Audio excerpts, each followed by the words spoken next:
है वो $38 trillion cross कर चुका है और यही अमेरिका की बेचैनी है। अमेरिका दिवालिया हो सकता है। अगर ये युद्ध एस्केलेट किया और किसी ने सहयोग नहीं दिया तो अमेरिका दिवालिया हो सकता है। ऐसी परिस्थिति में ये हो सकता है कि वो नेतन्याहू को भी धोखा दे दे, इजराइल को भी धोखा दे दे अमेरिका। और अमेरिका के बारे में हेनरी किसिंजर ही कहते थे कि अमेरिका की दोस्ती दुश्मनी तो अच्छी नहीं है, अमेरिका के साथ दोस्ती भी अच्छी नहीं है। यह हेनरी किसिंजर का माना हुआ डिप्लोमेसी है अमेरिका के रेफरेंस में। मतलब अमेरिका शुद्ध और शुद्ध अपना स्वार्थ देख रहा है। और अगर अमेरिका को लगेगा कि इजराइल ने हमें फंसा दिया है, अब हम फंस गए हैं, यहां से हम निकलें कैसे, तो इजराइल को अकेला भी छोड़ सकता है। और इजराइल घिरा हुआ है चारों तरफ से, दुश्मनों से इजराइल घिरा हुआ है। और हो सकता है कि फलस्तीनी हमास एक बार फिर से एक्टिव हो जाए। हालांकि हमास को अभी जो ईरानी मदद मिलती थी वो नहीं मिल रही है, लेकिन ईरान के समर्थन में हिजबुल्लाह भी आ रहा है, हमास भी खड़ा होगा, हौती भी खड़ा होगा। ये सब ईरान के समर्थन में खड़े होंगे और ये जो 20 करोड़ शिया मुसलमान हैं, ये एक माहौल बनाएंगे अमेरिका के खिलाफ और ये लामबंदी हो रही है। और उधर अमेरिका की जो अपनी आर्थिक स्थिति है वो बिल्कुल डमाडोल है। डोनाल्ड ट्रंप अभी मिड टर्म इलेक्शन के दौर से गुजरने वाले हैं। ये ईयर मिड टर्म ईयर है, इलेक्शन का ईयर है। डोनाल्ड ट्रंप टैरिफ वॉर में मुंह की खा चुके हैं। सुप्रीम कोर्ट उनको स्टेक डाउन कर चुका है, उनके सारे आदेश को। तो उनकी अनपॉपुलैरिटी अमेरिका के अंदर हो गई है। वो ये सोच रहे थे कि वेनेजुएला पर जो एक्शन हुआ उससे थोड़ा सा रिज्यूम उनका अप हुआ, और फिर जो ईरान पर उनका अटैक था, अगर ये 2 दिन में ईरान वॉर खत्म हो गया होता, ये एस्केलेट नहीं करता और सऊदी अरब, यूनाइटेड अरब अमीरात और जो बाकी ईरान के जो पड़ोसी देश हैं उस पर हमला नहीं होता और इजराइल पर लगातार अटैक नहीं हो रहा था, तेल अवीव पर लगातार इजराइल ईरान के मिसाइल्स हमला कर रहे हैं, ये अगर उनका कैलकुलेशन गलत हो गया होता और ये नहीं होता तो शायद अमेरिका की स्थिति अच्छी होती। अब हालात मित्रों ये हैं कि अमेरिका स्वयं दिवालिया होने की कगार पर है। अब अमेरिका जो पहले प्लान किया था by hook and crook, Modi की कुर्सी ले लो, उनकी प्लानिंग थी कि भारत को इतना परेशान करो कि लोग मोदी के खिलाफ हो जाएं, कि मोदी की गलत नीतियों की वजह से भारत क्राइसिस में पड़ रहा है। कुछ कुछ गलतियां जरूर हुई है सरकार से, लेकिन आप इस अमेरिका के साथ कैसे डील करेंगे? मैं समझता हूं कि अभी भारत की जो इंटरनेशनल डिप्लोमेसी है ठीक चल रही है, कोई रिएक्शन नहीं दे रही है, मजबूर किया जा रहा है। अब आखिरी मजबूरी देखिए, 2 स्टेटमेंट बहुत महत्वपूर्ण है। एक स्टेटमेंट जब स्कॉट बेसेंट ने कहा बहुत अच्छे एक्टर हैं भारत के लोग, भारत मतलब भारत सरकार के बारे में कहा जा रहा है कि बहुत अच्छे एक्टर हैं। मैं जब उन्हें कहता हूं कि तेल नहीं खरीदना है, वो तेल नहीं खरीदते, और जब मैं उन्हें कहता हूं कि तेल खरीदना है तो वो तेल खरीदने के लिए चले जाते हैं। तो एक्टर कह करके एकदम हास्य या हास्यास्पद स्थिति बना दी भारत के लिए और व्यंग किया भारत के ऊपर कि भारत कठपुतली है, जो हम चाहते हैं वही करता है। कोई रिएक्शन भारत ने नहीं दिया।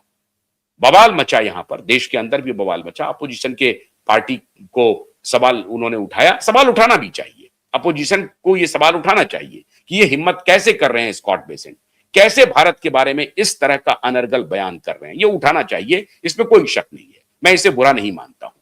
लेकिन भारत सरकार ने बड़ी चतुराई के साथ, बड़ी समझदारी से, बिना इस पर कोई रिएक्शन दिए हुए इसको भी फॉरगो कर गए। जिस प्रकार से डोनाल्ड ट्रंप लगातार कह रहे थे कि हमने नेगोशिएशन करवाया, भारत और पाकिस्तान के बीच युद्ध हो रहा था, हमने ये करवाया और हम ही अब सब काम कर रहे हैं, हम भारत के ऊपर 500% लगा देंगे, लेकिन भारत ने कोई रिएक्शन नहीं दिया। ऑपरेशन सिंदूर पर जरूर कहा कि ये आप नहीं थे जिन्होंने मीडिएशन करवाया था, और स्ट्रांगली कहा, ऐसा नहीं कि छिप छिप के कहा। भारत सरकार का ऑफिशियल स्टैंड है कि डोनाल्ड ट्रंप की ऑपरेशन सिंदूर को पाउच करने में कोई भूमिका नहीं है।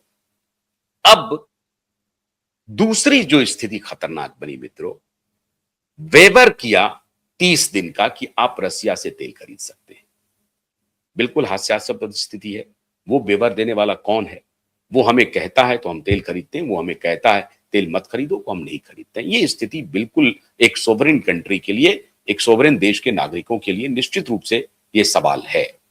खैर, भारत सरकार अभी मौन है, चुप है, क्योंकि जियो पॉलिटिक्स इस तरह से मूव कर रहा है कि किसी से दुश्मनी एकदम साफ साफ लेना अभी अभी के हालात इजाजत नहीं दे रहे हैं। खैर, अब जब वेबर मिला तो भारत पहुंचा साहब तेल खरीदने के लिए।